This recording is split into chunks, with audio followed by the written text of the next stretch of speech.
I'm going down to the drugstore, buy a big old skein of yarn. I'm gonna knit me a kitten, even if you don't give a darn. Hey guys, and welcome to episode 117 of the We Are Yarn podcast. My name is Amanda. I'm your host. I'm so very sorry again that it's been a long time. I think it's been 5 weeks since my last podcast. Thank you all for your well wishes, and I've gotten several messages. PMs on Ravelry just checking up on me. I appreciate that. Just a quick update. I've been told by my doctor that if I'm not better by now, my nausea will continue through the pregnancy, and when I don't take my medicine, I'm not better. So the medicine works. Good news. Bad news is that I'm going to have to keep taking it through September. But anyway, enough about that. I just wanted to say thank you for checking in on me, guys. I appreciate it. I haven't podcasted because my mojo is still down, and when there's nothing to show, I don't want to, just fill up the airways with nothing. So I feel like I have enough progress on things that it might be interesting to show you. The first thing that I'm working on was the See You in September by Rose Beck. This is on a US 5 needle, which is a 3.75 millimeter. Out of my Into the Wool Nightfall colorway. You see, that's how much I have left. I've really started getting into some of the brown now. And I'm doing the small size. I didn't quite have enough to make the big size, and I thought I had some brown laying around. I figured out where that went. I actually gifted that away to someone through Ravelry who was making her husband some socks in the same colorway and was running out. So that was gone. So I didn't have any brown that I could tack onto the end. I didn't bother calling, I didn't bother messaging Jen to see if I could get some more. I just said I'll just make the smaller one and that'll be okay. And I did make it. This is the front side. It's reverse stockinette on the front with some ridges that you can see there. And then some leafy lace, which doesn't really stand out very well with all the variegation. And then you go back into that same reverse stockinette. I am considering you only do between this piece of lace and the next piece of lace, you only do 2 repeats, and that's pretty much 1 full repeat. I am considering just to stretch my yarn a little bit further, and this was for the See You in the September knit along for Into the Wool. The deadline has passed, so there's no way that I'm going to be able to get that in. So since my timeline is gone now, really I don't know what I was thinking, having no mojo and starting a giant project like this. I don't know. But I do plan, now that my timeline has expanded greatly, I do plan to maybe do 3 or 4 repeats. I need to do some math and see if how many repeats, what stitch count I would need to increase that bottom edge by a couple out, by a couple of leaves either direction, and the math still all work. Yeah, so that's that. I guess I could go ahead and do the second repeat and then do math. But it's kind of on hold just because math. Which I don't dislike, it's just not knitting. And if well, I guess in days when I don't have any mojo, I could do math. Anyway, that's running around in my new fondant fiber bag that I showed you guys last time. So that's that going along. I've also been working the few days that I feel like I've had enough energy to, exercise and move, which doesn't happen very often. This has been my project for sitting on the exercise bike. And this is my Piper's Journey, which is by Paula Emmons Beasley. My a cat just crawled in my lap, and you know, pregnancy brain plus cute cats makes your train of thought just go way over there. My cable is a little short, so I can't really stretch it out for you. I knew it was going to be short when I started using it. That's how it's looking. I know last time I had a little bit less than this done, and I pointed out that I wasn't really pleased with how rustic this was working up. This is just a local alpaca blend with some sparkle that, well, too close, there we go, that can you see it sparkling a little bit maybe? That I got at the alpaca show that comes to Sevierville, Tennessee every year. I missed it this year because, you know, I was sick. But, and I think I worked that day too. It was just not a good day for me. But last year I got this at the show with the express purpose of making the Piper's Journey. And it is still, it's not as smooth and as pretty as I think I would like, but I think in the end, how rustic it's looking with the locally grown, locally raised, and then locally milled alpaca, I think the rustic is going to be kind of nice. So I'm pleased with it, but I'm not terribly far. And I'll show you my tag. If you're not familiar, this is what it'll look like in the end. Just a little more rustic than that. Let's see. Yeah, here's a tag. Yeah, so long hollow Surrey alpacas. So this is the Surrey alpaca, and I think I remember last time talking to you about Razzle Dazzle 4. I think I remember talking to you about the difference between Wakaya and Surrey. So just in case, you know, in the 5 weeks you've forgotten, the Wakayas are the poofy ones, and the Surrey alpacas are the ones with the long curly bits, right? So it was processed by a mill, like I said, it's in Tennessee. And it says pick Tennessee products, and I did. So it gives me the warm fuzzies to work with local products. Okay, so that's that. So that's the only knitting I've really been working on. Everybody asks me, have you been knitting for your baby? No. I don't even know what the sex is yet. Gosh, no, I'm not. Sorry. But I did finally pull my wheel out for the April meeting of the Tennessee Valley Hand Spinners Guild. It is Caffeinated Gert and Crafty Alley of the Caffeinated Knitting Podcast are hosting a Neon April craft along. So I decided to be inspired by that to pull my wheel back out. I remembered I had bought this last year at the, I went to the SSK market and had purchased this lovely Fibernymph dye works. This is a fluffy bump of joy in the Malibu colorway. Are you ready for some neon? Bam! Is it blowing your monitors out? It's blowing my camera out. So it's this bright, bright neon pink. And I had thought about spinning this together with all sorts of different things, but at this point, I just decided I was going to spin it long draw, and it's going great. I spun half of it. It's 2.75 ounces. So I spun half of that in just maybe, how long were we there, Gert? We were there maybe, 10:30, maybe 2.5 hours. I spun half of it. I love long draw for that reason. I love it. It's so quick.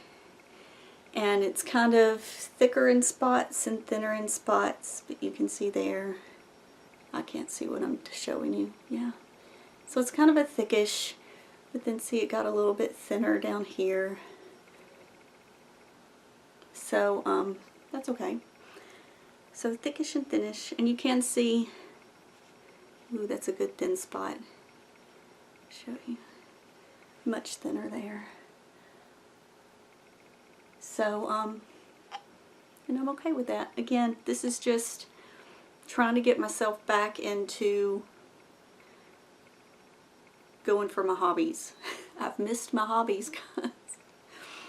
And I haven't felt much like myself. And now that I'm starting to sit behind the wheel again, I haven't gone back behind the wheel since the first weekend of April. Today is a day, April the 12th, 2015. It's a Sunday.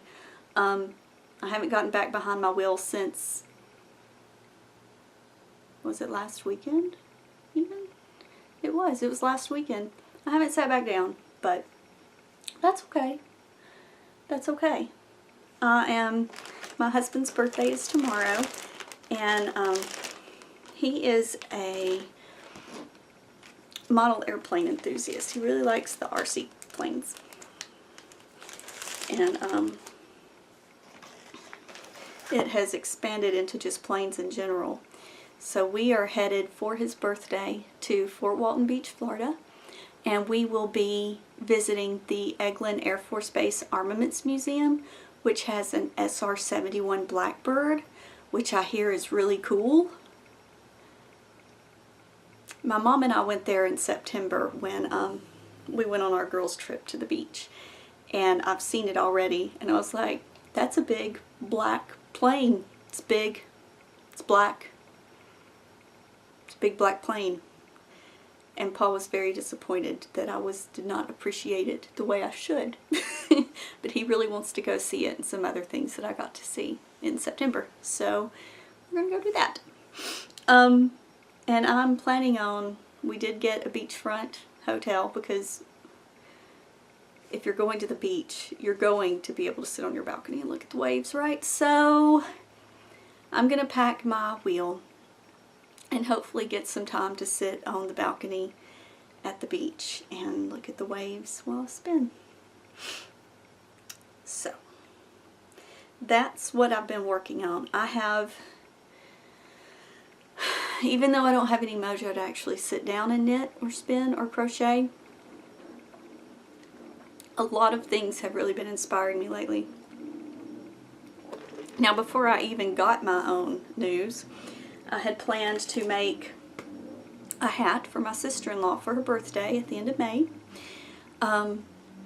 And if you remember, last year for Christmas I'd drawn her name, and I knitted a shawl for her that she wears like a scarf out of some Gail's art in the cardinal colorway, and she loves it and wears it quite often, and it made me very happy.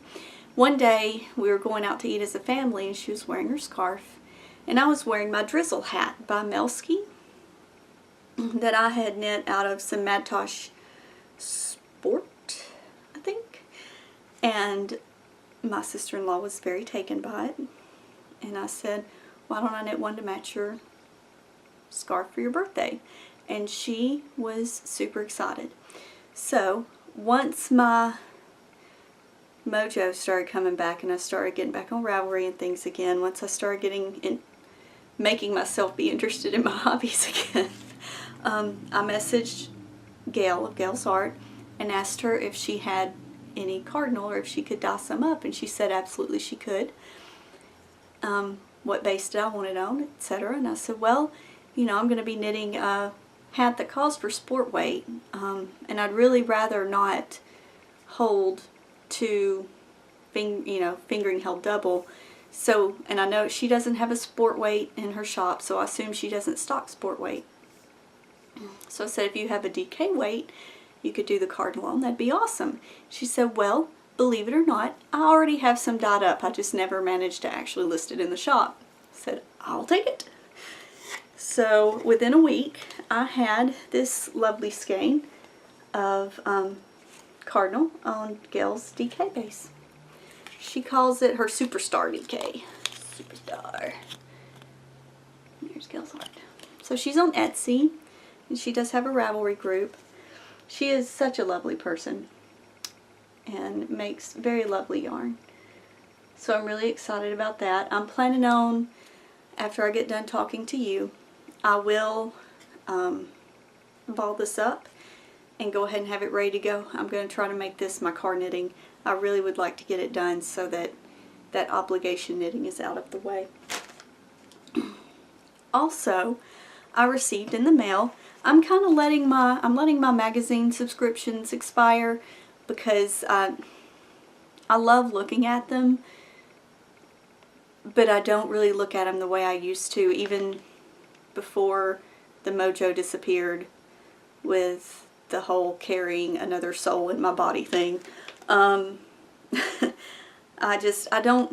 flip through them once, but then I often don't go back and read the articles. I don't really do a whole lot of knitting and crocheting out of them, except for Ply Magazine. I read it through 3 times.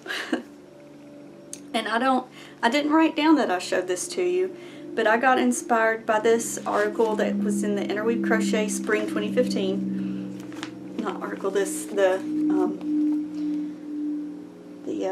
cover project. So I live in East Tennessee in the Knoxville. I have a whiny kitty. That's what I have. But I live in East Tennessee, and in the Knoxville area, and around here we have the Dogwood Trail. Dogwood trees are really big, really popular. It's kind of one of our defining plants of the area. It's the dogwood tree. So this Dogwood Scarf really spoke to me. And I started thinking about what I had in my stash that I could use to make this. This is going to be a long-term project. It is described, 23, it is described as a,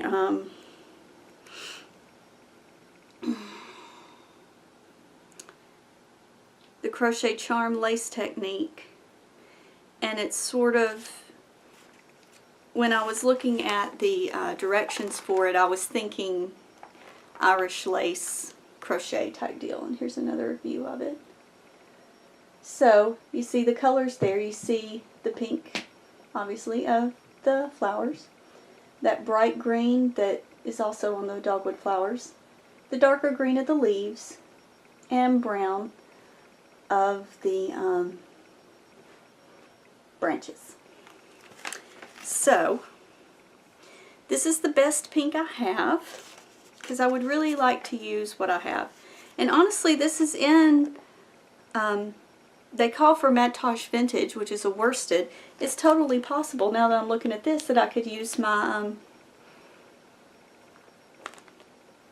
Neon April spin as the pink. Because this is the only other pink I really have. I'm not a big pink kind of girl.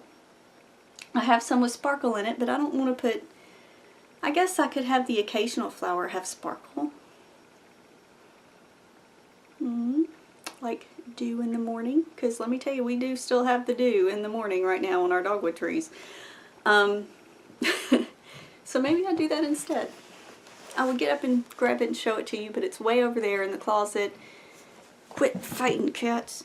And I don't want to bother with that. I want to have minimal editing of this podcast. But anyway, that was my pink. I think I've just decided on the sparkly pink, because I also have some Knit Picks Bear. It's just white, and I have a dogwood tree in my backyard that had a white dogwood tree and a pink dogwood tree grafted together, and it's so pretty. And so I thought it would be fun to make this with both pink and white blooms. So I'm going to have my sparkly pink, my bare white, and then for the green in the middle, I've been hoarding this since I think 2008, maybe 2009, I think 2008. Let's see, when did she dye it?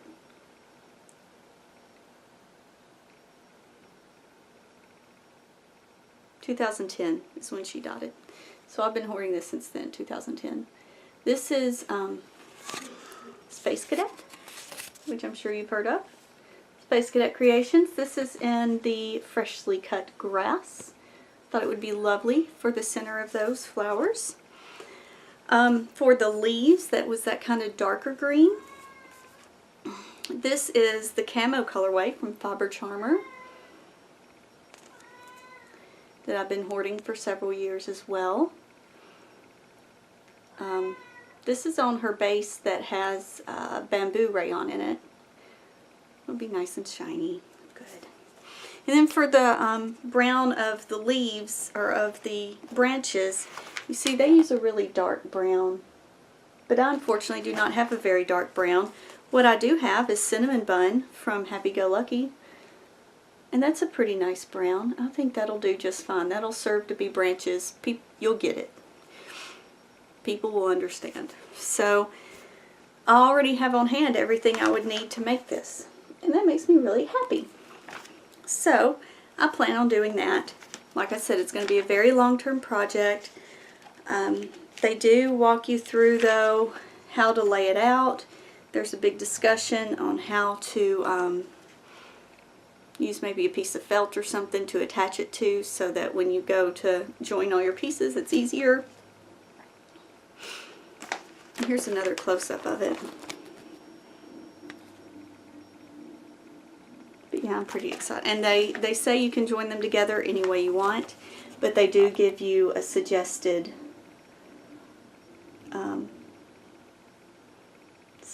layout, which would be good for people like me, that when you say you can do it however you want, I go, yeah, I don't know how I want. I don't know.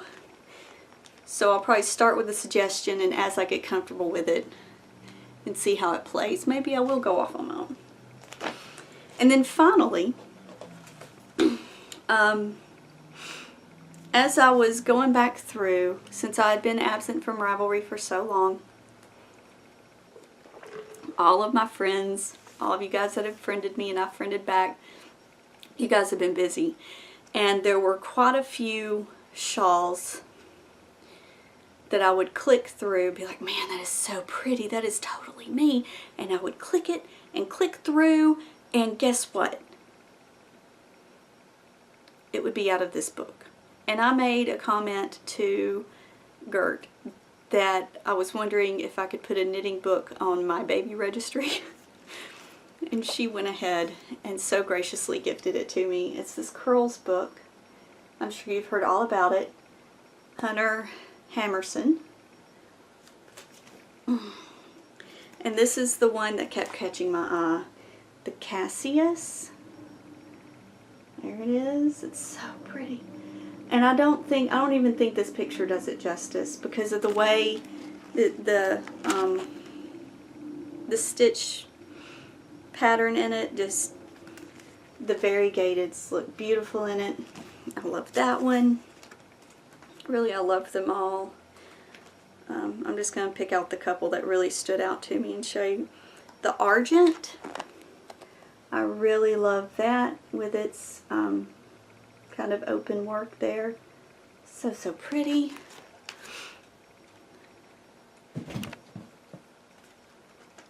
This Infuscate with the big old, I haven't really looked at this stitch pattern real closely, but you probably, yarn over 5 or 6 times and then knit into that stitch 5 or 6 times to make those big open holes. They're so pretty. And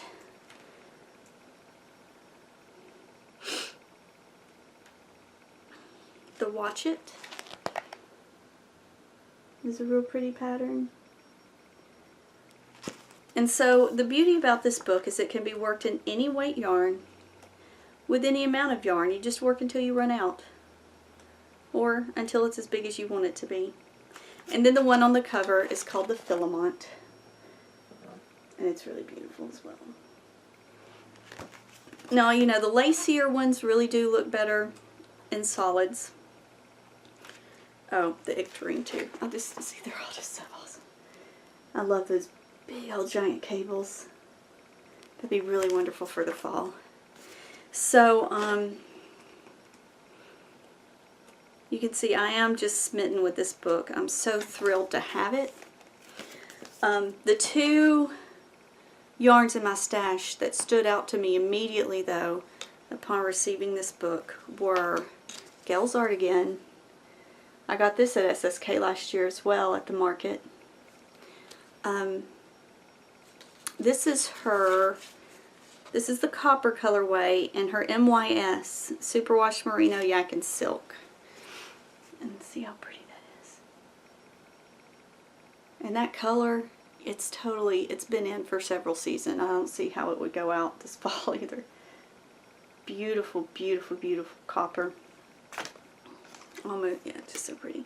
And then I also remembered I had been donated to the podcast is the Bijou Spun Shangri-La. So this is Yak Down in Silk. I only have through 400 yards. And it's really a lace-like fingering weight. But again, the beauty of this book is that you can work it at any gauge with any weight of yarn. And I know that this would end up making a much smaller shawlette, but she has some smaller ones kind of draped as a cowl in here, and it's really nice. It's still really nice. So that's what I thought I could do with it. So that's where my current inspiration sits. And let's see, did I have anything else to talk about? I did not. So that's all I have, I guess. I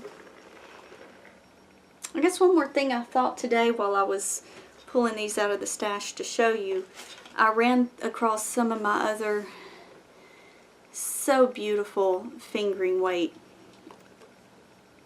yarns, you know, that I have. I bet this book would be good for hand spuns too. I have so many beautiful skeins, and I have a hard time finding patterns that I want to knit with them because I feel like I bought that skein of yarn for the artistry of the dyer, and I really want the yarn to shine. And I'm wondering if this is why my mojo has laxed a little, because it takes me so long to knit up a skein into a shawl, but I don't want to hold a lot of these double because I'm afraid it'll take away from the beauty and the artistry of the dyeing of the yarns. I think I really am, if I make it to any markets this year other than the Into the Wool market, I think I will try to focus on more worsted and DK weights so that I have some skeins for quicker projects. Because it really does seem like I really go for the big projects, the big shawls, the sweaters, and I need to just make a hat occasionally. So that's all, guys. Again, thank you so much for your messages and kind words. I hope that this spring, for those of us in the Northern Hemisphere, and this fall for the Southern folks, I hope you guys, I hope these transitional seasons are treating you well. And I will see you next time. Hopefully with all this car riding I'm about to be doing, I'll have a little bit more to show you, and I'll see you quicker than 5 weeks. But until then, happy knitting, take care, and thanks so much for joining me in the floor of my craft room today. Bye, guys. I just can't wait to finish. I got the kitten knitting blues. No, I just can't wait to finish. That's why I got those kitten knitting blues.